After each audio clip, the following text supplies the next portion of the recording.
I said that the grass is taller than me, you know, like a real jungle book. You know, it's Rudyard Kipling where he describes it.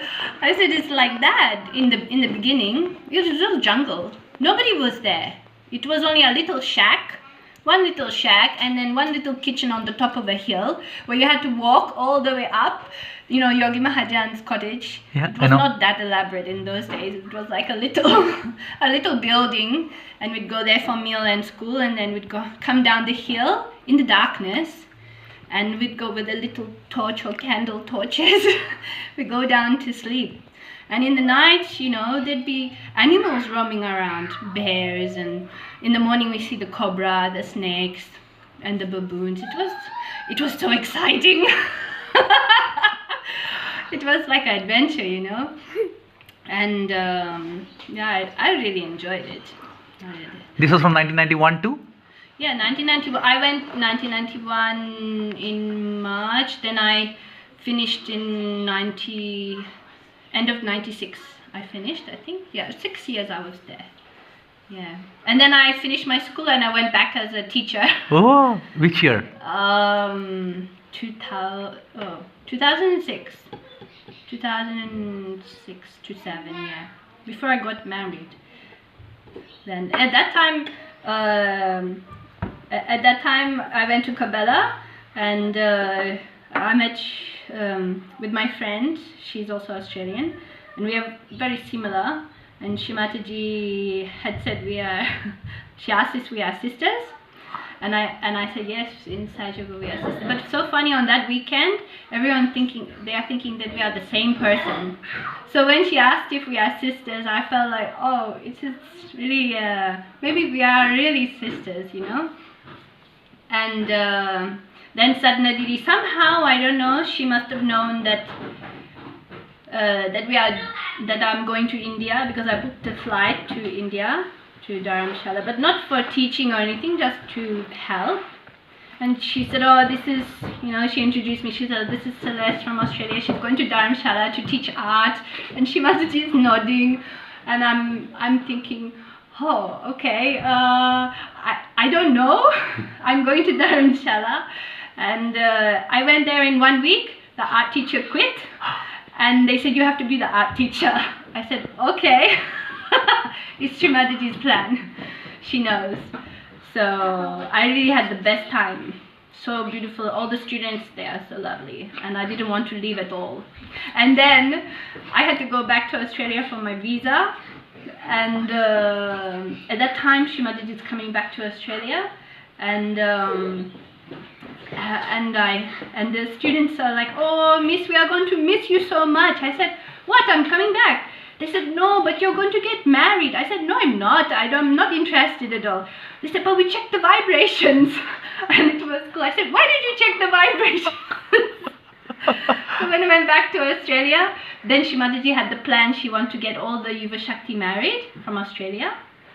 And at that time, yeah, I was not interested. I said, oh, there's plenty of Yuvas, they can put their form in.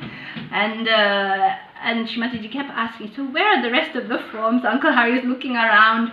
Oh, did you put your form in? And then all my friends, they said, Celeste, you are the last one. You have to put your form, you know. Shimataji is asking for more forms. And I said, okay, in the last minute. I said, if I put in the last minute, I will not get matched, you know. Like, Shimataji is flying from Kabela to Australia on that day. I said, okay, I don't have, because I really want to go back to Dharamshala. I said, okay, I don't have there will be not so much chance. So what happened? He put his form in ages ago, and they lost it. And they found it in the last minute. They found it in the last minute. And then Shimataji, when she checked, she said, it's good, and we can choose wherever we want to live. You know, because none of us put any restriction of the country or anything. So she said, we can choose wherever we want to live. So for us it was very good, actually. We have no obstacles to live anywhere in the world. And so when Shimataji came to Australia, then my friend, she's the one that was, you know, Again, I heard that Shrimataji had seen our forms, because she also put a form in, and she said, oh, they are sisters, you know. And I said, oh, if we are sisters, we can only marry brothers, because if we are so close, then we have to have, husbands who are also very close. So we got married to the only two Romans who got put their name in, and that too, they're living both in Rome ashram. They are really like brothers, absolute brothers. And he was my Raki brother, I knew him. So I rang him up. I didn't know he got matched to my friend. And he said, oh, Jai Mataji's sister, you know one great news? I got matched to this one sister, Melissa, you know her? I said, oh, she's like my sister, you know? He said, oh yes, very good, I'm coming with my brother to Australia, we're both getting married. He knew, I said, I'm coming with my brother. I said, okay, I didn't think of it. And then when they arrived, I said, so he's the brother, you know?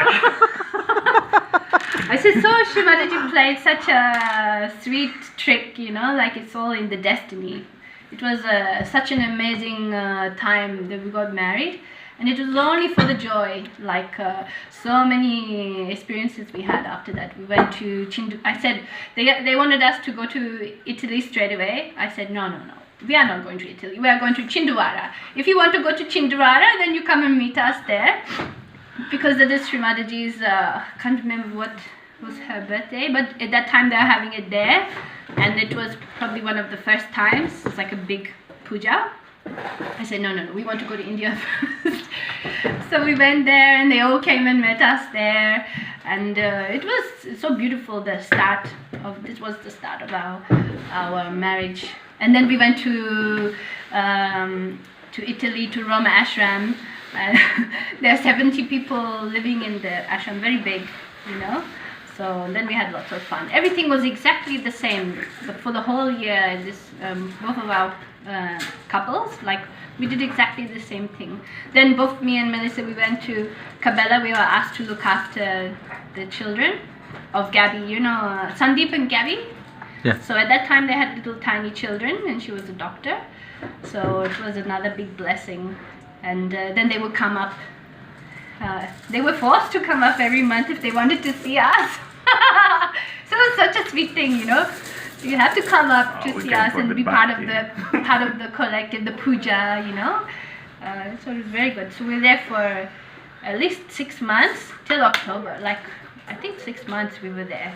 So, and it was just so nice because it's like we were watching without any responsibilities. You know, if you are in the responsibility zone. Yeah, if you're doing some important job, then you have to be extra careful. But we were looking after the children. We are not the doctor and we are not the cooks. We are not, you know.